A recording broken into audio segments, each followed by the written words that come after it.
Hey everybody, how are you today? Happy Mother's Day.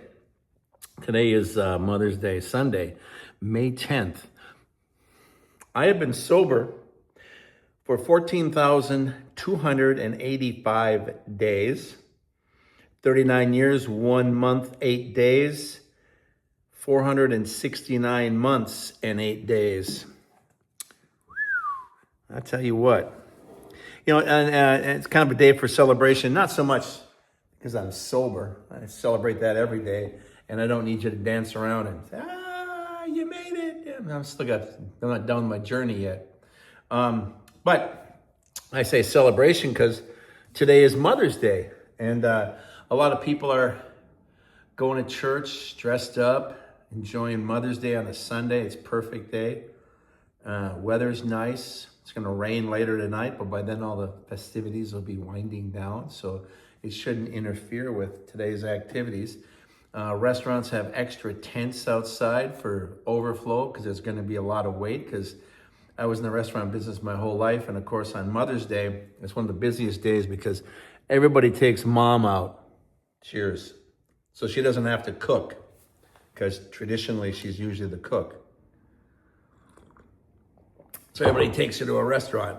The restaurants are backed up and busy, and everybody's celebrating Mother's Day. And it's kind of an exciting thing. However, sometimes you get some information that's absolutely horrific, and it happens to be on Mother's Day.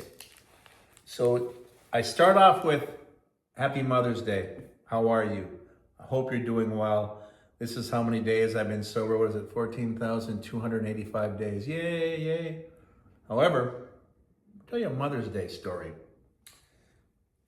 There's this wonderful person I know, Christine, who lives in Pasadena, Texas. She has a daughter, Tori. That's as much information I'm going to give personally about them. But that's her daughter. And her daughter has a daughter. So there's 3 generations living together. And she got a hold of me. She had a horrific night before. Daughter has been drinking. She's got a cocaine addiction that she can't stop. I was trying to help her with it. She's lying on the bathroom floor and all of a sudden arguing with somebody. Got up, smashed the mirrors, smashed windows, just completely freaked out and left and caused another big scene. Now, the irony is that I helped her even get that phone that she was communicating with, and she communicates with her drug world with it. So probably got to go ahead and 86 that. But I'm in a situation where this is a friend that I've known for 10 years, and she was a teenage mother, and she was really doing well. And now all of a sudden she just feels like she's lost time, and she's going to be 29 and, facing 30. And we always have that people freak out about being 30 because every 10 years you assess your life. I mentioned it before in a vlog, but with me, I sobered up at the age of 27. So someone pointed out that I was not in the member of the 27 club. Sorry, Jim. Sorry, Janice. Sorry, Jimmy. Sorry, Kurt. Couldn't join the club with you. But when I turned 30, they had black cake, they had black napkins, they had black cups, they had everything, tombstones and vultures, and everyone's, you turned 30, you're an old man now. And I'm like, man, this is great. What? Oh, this is fantastic. I feel great. I love it. What? Yeah, you don't get it. I'd have been dead 3 years ago. So as far as I'm concerned with sobriety, I'm only in my 3rd year of life. I've restarted, reset. So it was an exciting time for me. But for most people, if they're in the throes of addiction, it's not. And even if they're not addicted and they're not assessing their lives, they still have that tear in their soul, that hole in their soul. And when they turn 30, they're like, oh my God, in high school, I wanted to do this. I want to do this. Oh my God, nothing happened. What? Oh my God.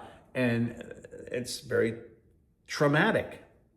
Throw addiction on top of it, and it's traumatic, and insane in the membrane. And of course, all we do as addicts is get more drugs and get more alcohol to kill that fucking pain that's inside of us that we create. It's a vicious circle, trust me. Cheers. And if you are going through it right now, make sure you're talking to somebody. And even more than just a family member, because like to me, I'm a friend, considered family member, even though I'm not a family member. But I'm not a counselor and I'm not her sponsor. And she wanted me to be. And I said, I can't do that. Why? You're doing so well. Yeah, but you'll use it to your advantage. And you won't take all my advice seriously because you'll look at it like, just a friend. Or why should I listen to you? And it'll destroy our friendship too. So it's like, no, I don't want to do that. But I was helping from the sidelines as best I could. And she was lying to me the whole time, which was another thing, say when you know somebody, I'm thinking she's that person I know and she's finally going to be sober. I can share with her the things that help me. But she was deliberately using me to string it along so that she could use the proper words to make it sound like she was. So when she did get some money, it went up her fucking nose anyways, and she gave just a little bit to her family, and she wasn't even working for a whole year, not helping her mother, anything. So her mother takes her in, her mother birthed her and raised her. Then she was a teenage mother herself, and her mother kept them in and took care of them. Then she'd take off with her baby daddy and everything blew up and went to hell because, yeah, that was part of the problem. Then she went back home crying. Mommy took her in. Safe spot, established, okay? Then she gets another boyfriend, friend of her friends. We were married. Married? Well, we had tattoos. We tattooed ourselves. We branded each other. You're not married. You can still walk right out the effing door. What kind of fantasy? What? Oh, okay. Yeah, there we go. All right. And he beat me. Well, I'm sure he did. I mean, we all get excited on coke, don't we? Things get really escalated quickly. I mean, and she wanted to turn it around. But actually all she was doing was just saying the right things so that mommy would let her live rent-free and she wouldn't help. So she stopped becoming a contributing factor with the family dynamic, and she became a drain and a strain and an albatross around her mother's neck. Her mom always took care of Tori because she had a daughter, and that's Christine's granddaughter. So she's really taking care of the granddaughter. Sometimes I'd stop by and go, where is she? I thought she'd be here. No, I didn't know where she was today. What? She gone? Well, who took baby girl to school? Well, I did. So mother of the year, your daughter can't even take, and she just disappeared. And she didn't even say where she was going. Later on, she shows up like 6 hours later. I didn't have time to text you. You got time to text me now. That's just stupid. What are you talking about? Well, my best friend, he's in the hospital, and he's my best friend. I dropped everything and ran. You still couldn't text anyone? What is this drop everything and run shit in today's society when all you have to do is say, Mom, can you take my daughter to school? I got to go to the hospital. My friend's in there. Boom, send. What? That's when you're like, wow, you're just coke drama. This happened. Maybe he was, maybe he wasn't in the hospital. You're backfilling the story, obviously, and it's just painfully stupid. And so she would start doing things like that. And I was like, then I knew she was really into it, and she was lying to me. And her last thing she said to me was, Mom's such an angel, and my sister, they don't feel they need your help. So they're going to get me in treatment, and then you'll see Tori 4.0, and I'll give you a call when I'm back out. And I'm thinking, all right, the family is like on a plane, going to fly you to this fantasy island where you're going to have treatment. And I'm sarcastically saying fantasy island because I don't believe a fucking word you're saying. Because you're removing me from the cockpit. The one guy you know that's sober. You and then your sister and your mother think it's the best, even though I didn't talk to them. I heard it through her, so heard it through the horse's mouth is more like listening to the horse's ass. We're gonna pull you out of the cockpit, put you back on the tarmac. We're gonna replace you with the janitor, and we're gonna fly off to Fantasy Island, and we're going to get me to treatment, which I was trying to get you to treatment the last 9 months. How did it suddenly become an option when you removed me? But I said to her mother, Christine, I even said, well, I could just sit there and watch the family plane fly away, knowing full well that you're all gonna crash. And this is gonna be horrific. And this is gonna be so fucking ugly. And less than 2 months later, this blows up. A couple days, 2 days before Mother's Day. So can you imagine being Christine on Mother's Day having to deal with this? She had to stop working that day just to straighten up the house. And then the daughter, Tori, goes, I'm moving out. Like it's a threat, because at this point, she knows that mom is going out of her way to give her a safe zone. So that's all she's got. She doesn't have a job. So how are you going to pay rent? Where are you going to go? You can't even afford your cocaine at this point. Where the fuck are you going to go? But the only power she's got is over her mother. I'm moving out.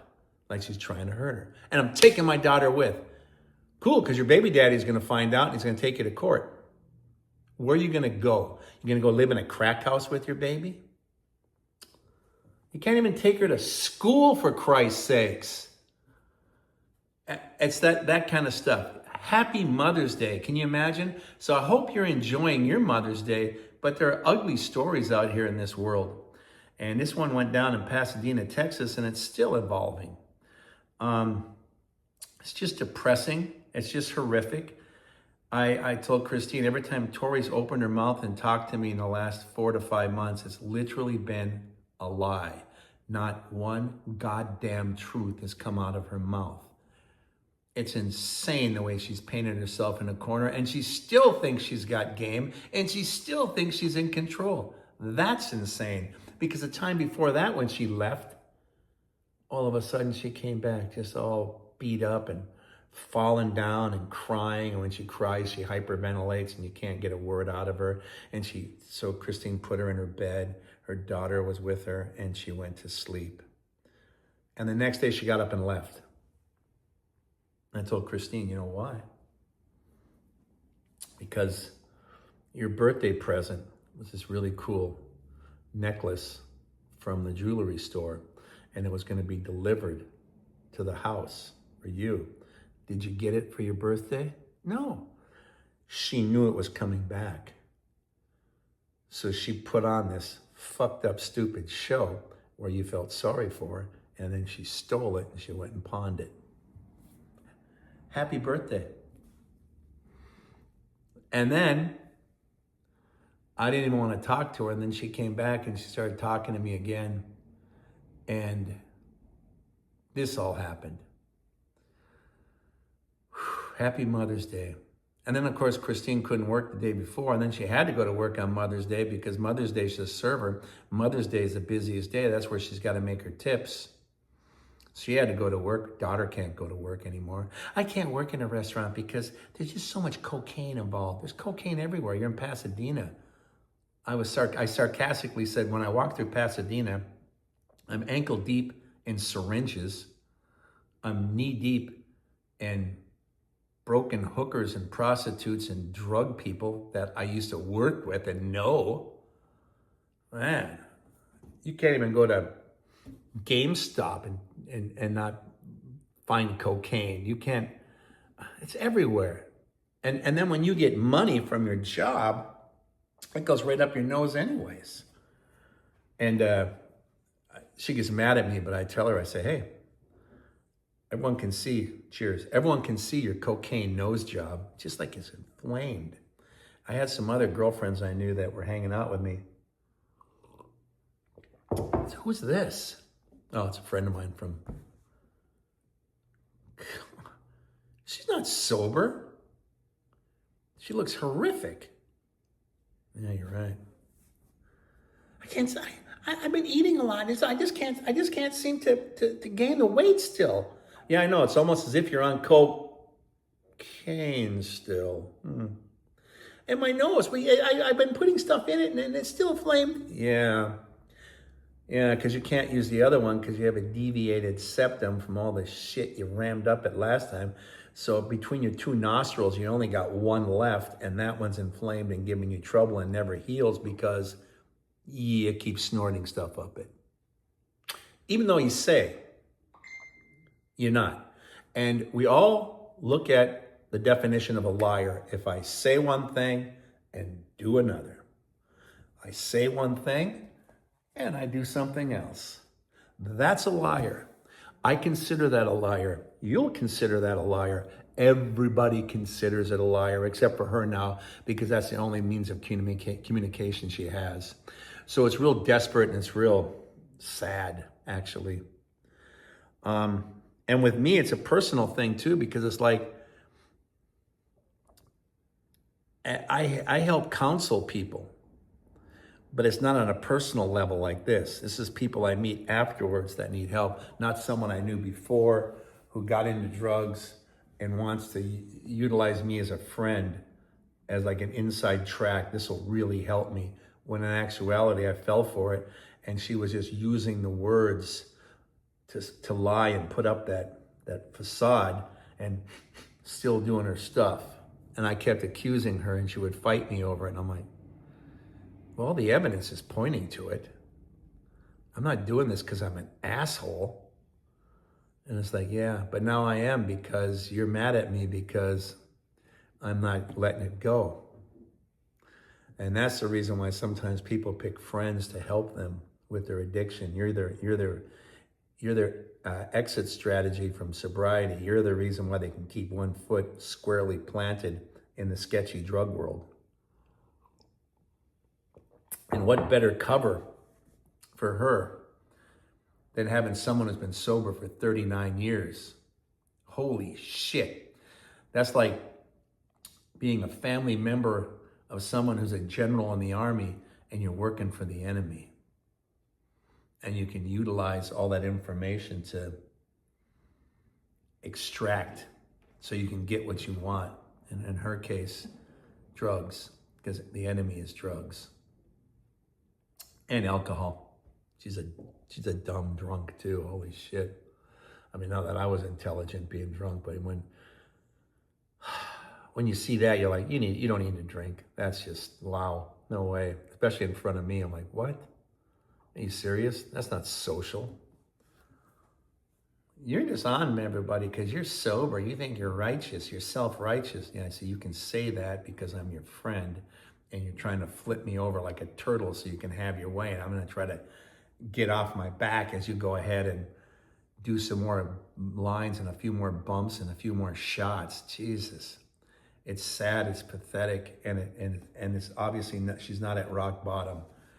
That's the kind of Mother's Day that was happening out there this weekend in Pasadena with my friends. I am sure your Mother's Day was not that horrific. This is so horrific that it's almost like comedically horrific. Like when I say it, you'd almost think, you're just making that up. That couldn't have never happened on Mother's Day weekend. I mean, Tori's a mother herself. Yeah, her daughter saw it all. Her mother told me one thing that was really interesting. She walks out of the house proud, doesn't tell anybody where she's going. She should, because she's gonna go do drugs, that's why. Her phone that we got her, the tracker's not turned on. Well, then we should just get rid of the phone because she should be tracked. I'm not a child. Yes, you are. You're grounded and you shouldn't be let out. Matter of fact, she walks out proudly. Mom locks the door by 10 o'clock, goes to bed. Tori, literally, this is a true story. She breaks in through her window to her bedroom. A little bedroom where she was raised in.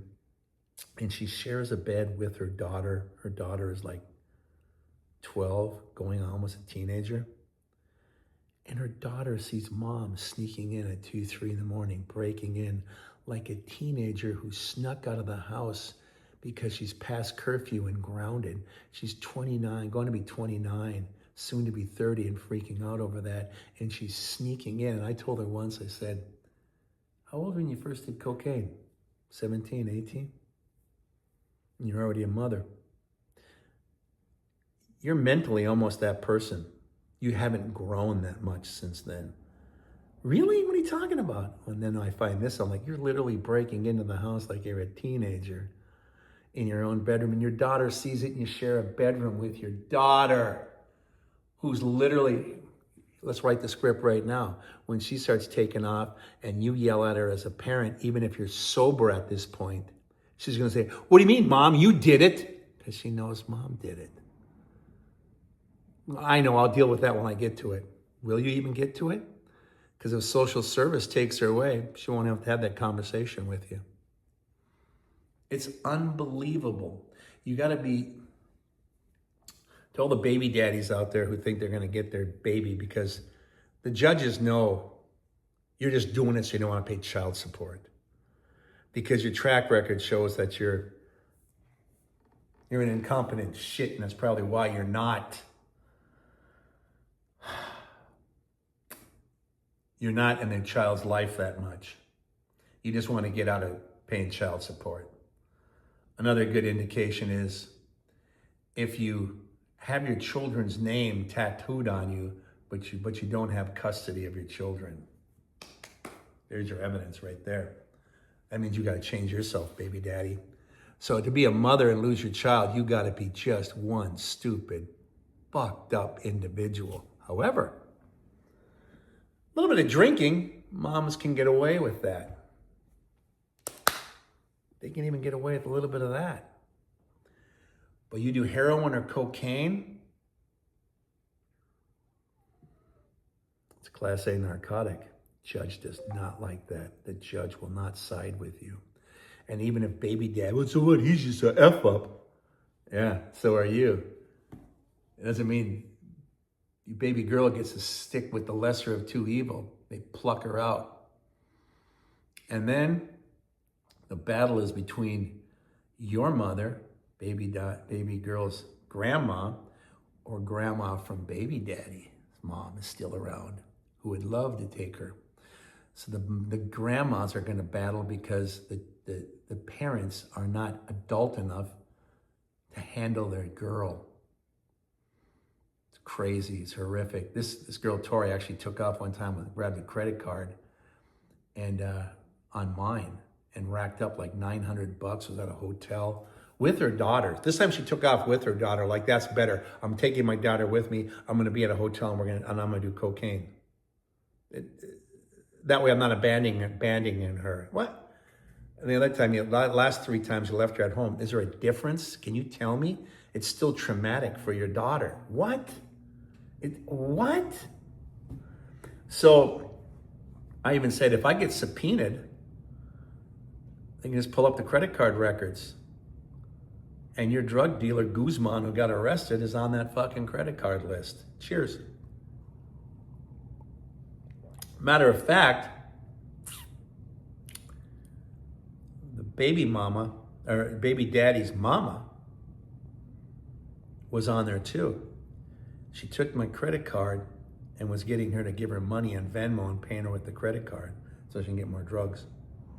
Now, her baby daddy's mom, I didn't know that, but when they talk to her, they're going to find out that's what it was all about.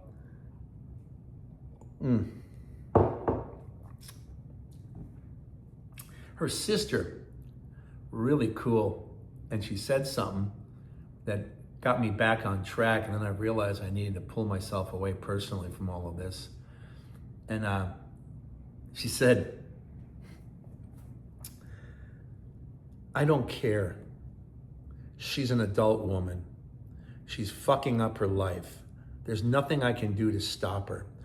All I can do is hope that she will get smart enough to hit rock bottom and get treatment and turn this around, or I'm gonna get a phone call to go to her funeral. But either way, it's gonna get resolved.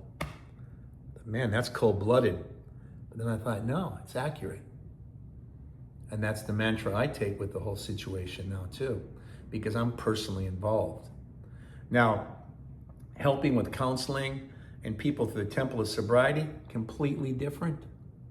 Because it's not personal.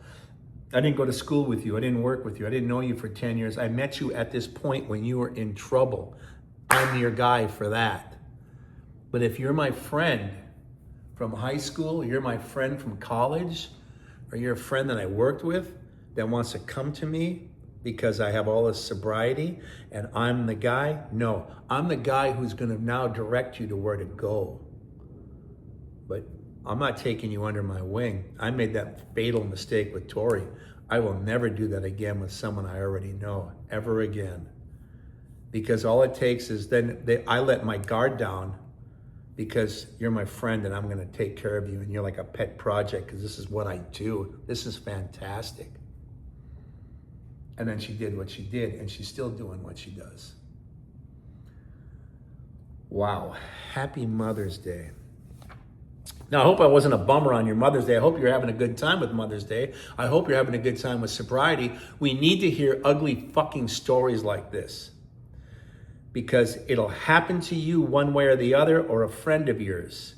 And I want this to sink in and you remember this moment. This is not just an isolated thing that just happened in Pasadena this weekend. It can happen not only in Pasadena, Texas, it can happen in Pasadena, California.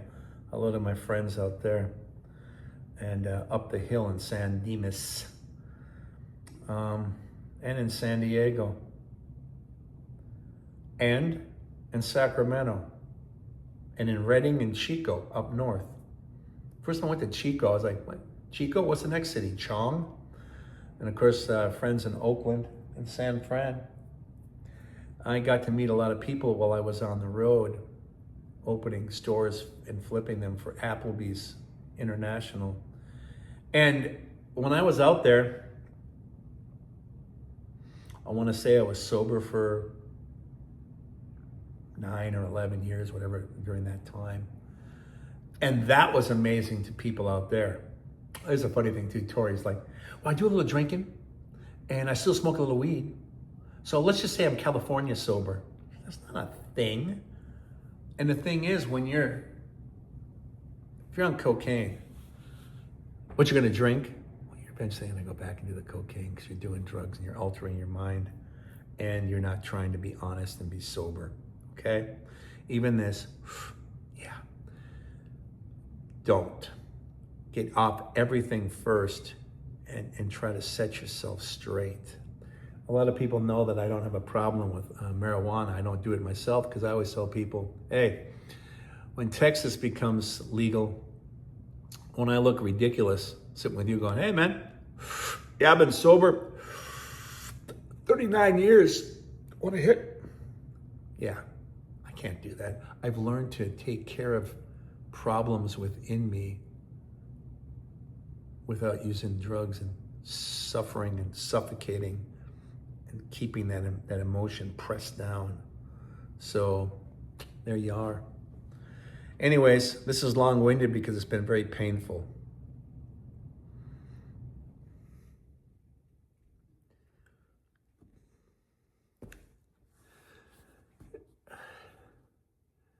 It actually breaks my heart to see a friend go down the drain like that. I hope you don't experience it, but you might. That's why I'm telling you the story. I hope it's not you and your family's experiencing it. Mother's Day should be a day of celebration, not that much fucking pain. But yet here we are in the intersection of pain and fucking bullshit. So if you're struggling, make sure you leave comments. We've got a community.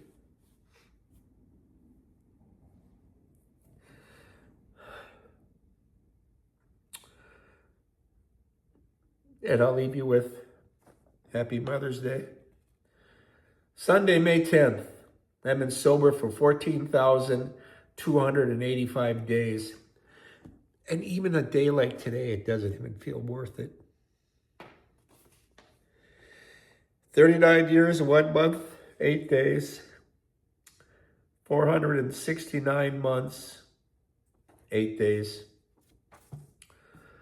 Oh, fuck. Well, happy Mother's Day, everybody. I hope you're having a better one than I am, and I certainly hope you're having a better one than Christine had to suffer through, or the granddaughter had to suffer through, and what Tori's suffering from, and what she's doing to her family. It's take the wind out of your sails some days, you know? But we're going to have ups, we're going to have downs. We have to bounce back and continue moving forward, and make sure if you're suffering, you reach out to us or anybody for help. There are services everywhere. It isn't like when I was a kid or when I was even Tori's age. All they had was a Betty Ford clinic, and that was kind of a novelty for wealthy people. Now they're everywhere, like me. Mine was court ordered. So, hey, thank you, big government. See? And the reason why we should have big government. But thank you. In the words of Ringo, peace and love, everybody. Peace and love. I love the fact that you're with us. Thank you for spending your time. It's very valuable. I encourage you to remain on a sober path and move forward. You're going to help your family while you help yourself. You're going to enhance their lives while you enhance your life. If you decide to step in dog shit and bring it back in the house, everybody's going to smell it. Everybody's going to step in it or clean it or step around it. You're just bringing dog shit into your house. And for those folks that might be high as a kite and don't understand it, dog shit is the metaphor for your drugs, okay? Just in case you can't connect those dots, because we can be quite dipshits when we're fucked up. But we do damage families, and like I say, the outreach program. If you help us out with Patreon, Venmo, Cash App, buy me a coffee, ding ding ding, chime, and we can do our outreach program, because moms and dads like these two, Tori and her baby daddy, who fucked up their lives and continue to fuck up their lives and continue to fuck up everyone that's related to them, their fucking lives. But more importantly, they fuck up their daughter's life. And like I say, children are innocent. They're the collateral damage. The children are the ones that are suffering more than the parents, even though the parents think it's all about them. But when your whole world revolves around your fucking plastic surgery, cocaine nose job, you ain't gonna look very far. You can't even see past your fucking nose, which is an ironic thing, because that is a saying about people who can't see past themselves. There it is. I guess most of them were on cocaine when it happened. So make sure you seek help. Make sure you help others. I'm not going to help people personally that I know anymore. That's just puts me in a damaged situation afterwards. I feel like I really got mangled on this thing, and it's really affected my sobriety too. So I'll keep it more professional and keep the personal shit out of there from now on. And I hope I didn't make your Mother's Day something sad. I hope you have a good Mother's Day, or you had a good Mother's Day. I hope everything works out better for you than it has for Christine and her family. She doesn't deserve it. She's a good woman. And she's doing her best with her daughter. And her daughter isn't doing shit to help for over a year. And her daughter isn't doing shit to even take her daughter to school, even her Christine's granddaughter. Christine's got to do it all, and now she can't even afford the light bill because daughter Tori's not helping. It's that kind of stuff. That kind of stuff that dreams are made of, huh? So I leave you with that. Like I say, peace and love. I love you. I thank you for joining me. Your time is valuable, and from the bottom of my heart to the top of my soul, thank you so much. I love you very much. And Tori, get some help, for Christ's sakes. How much lower do you have to go? And if you have someone like that out there, folks, try to do your best to get them wrangled in and get them to a treatment facility, get them to a counselor. They certainly are not doing themselves a favor by self-medicating. But But thank you. I love you. Thank you for listening to my long ass rant on Mother's Day. I hope I didn't ruin your Mother's Day like Tori did to her mother, and ruin Mother's Day for her daughter. That's your daughter. You're just gonna, when you're that young, you draw with crayons something nice for mommy and make a card, and then you experience this shit blowing up in your face. Happy Mother's Day, everybody. I love you. Be safe. Till next time. On the next sobriety vlog, daily sobriety vlog, recap today's Mother's Day. May 10th. I've been sober for 14,285 days, 39 years, 1 month, 8 days, 469 months, 8 days. I feel like I'm reading a hostage note. I am fine. Please don't send anyone to come get me. I feel like I'm being held hostage by terrorists on this day too. So I hope you're not feeling that. Anyways, I love you. Thank you very much. Tori, get some fucking help, will you?